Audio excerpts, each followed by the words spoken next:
For some strange reason, I feel like I've seen this before. Hey, what's going on, guys? It's Kevin Zwicker from Fast Count coming at you. And before I get into this video, please remember to hit that like button and subscribe.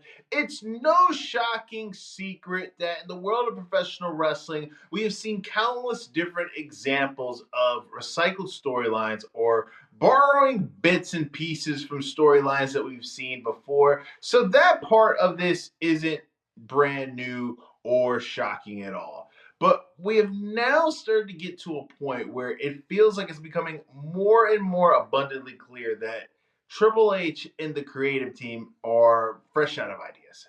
We are coming out of Clash in Italy, where we saw the main event between Jacob Fatu and Roman Reigns. Tribal combat, which is something that we have seen on a couple of different occasions within the last couple of years in the WWE. We saw Roman Reigns pick up the win. We saw Monday Night Raw featured the segment where Jacob Fatu was coming in to acknowledge Roman Reigns and accept him as the tribal chief. We get to the point where these two are in the ring, where Roman Reigns is flanked by the Usos. Jacob Fatu is getting into this impassioned speech about how, he lost in front of his kids. He knew what was at stake heading into this match, and he lost like a man, and he acknowledges Roman Reigns and gets on his knees and accepts him as his tribal chief. And we see him flank Roman Reigns with the Usos, and they do the one poses.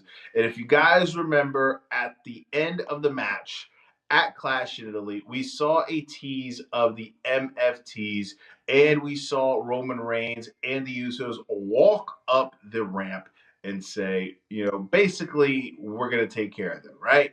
And it's interesting now because this isn't a storyline that we saw maybe 5-6 years ago, where it's, we're rekindling it and where there's maybe a fresh new angle to it. This is a storyline that we saw less than 2 years ago, and it's the same shtick, right? The same thing. There's no fresh coat of paint on it. There's no interesting twist to it. It is the exact same thing that we just got out of recently seeing. And then to top all of that, we got a tease of another Roman Reigns and Cody Rhodes match. And look, to be completely honest with you guys, the first two matches that we've seen Cody Rhodes and Roman Reigns had at WrestleMania 39 and WrestleMania 40 were great, right? I'm not complaining about that. But it's the fact that it feels like we're in a never-ending circle between this Samoan soap opera and Cody Rhodes and Roman Reigns. It feels like the dying days of WCW, where you saw all these different offshoots of the NWO and all these different incarnations of it and different, members. You had the Silver and Black, you had the Wolfpack, all these different things. And we never got to a point where it felt as if we were acknowledging, pun intended, the fact that this ran its course, it had its moments, and now it's time to just let it die.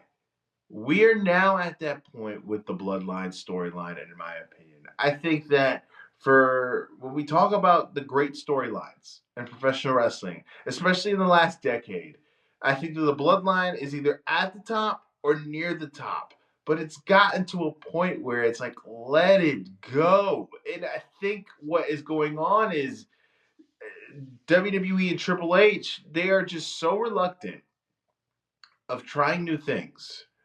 And it feels as if they are just trying their damnedest to hold on to the guys that have been their guys, the reliables, right? Cody and Roman Reigns, and what they've seen and what they've done that has been successful for them over the last couple of years, that they have just shied away from taking risks in building new people. We're seeing now at a moment, right? If you look across, coming out of the PLE, where we saw Obafemi lose. We seen Jacob Fatu lose. We saw Gunther lose, where you got guys who 6 months ago were hot.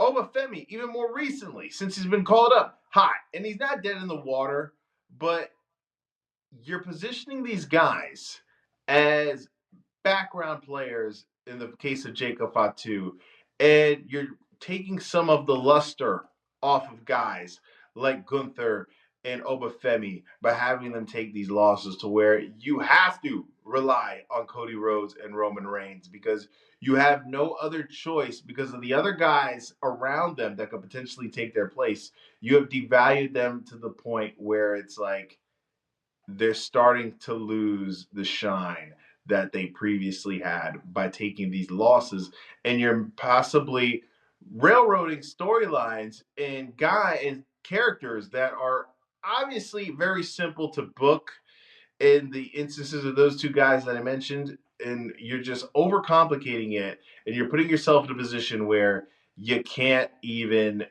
move away because you're screwing everything else up around them. And it's just getting to the point to where it's just like, can we move forward? Can we move past the bloodline?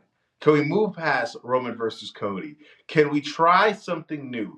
Even if it doesn't work, I'd rather see something brand new or try something differently with another individual and just at least see if it works than seeing the exact same thing being played out over and over again. But let me know what you guys think in the comment section. Are you okay with WWE running back the Bloodline storyline again? Are you looking forward to a Roman versus Cody 3 so soon? Are these things that you like or these things that you don't like? Let me know in the comment section, guys. Please remember to hit that like button and subscribe. I am Kevin Zwicker. I'm out.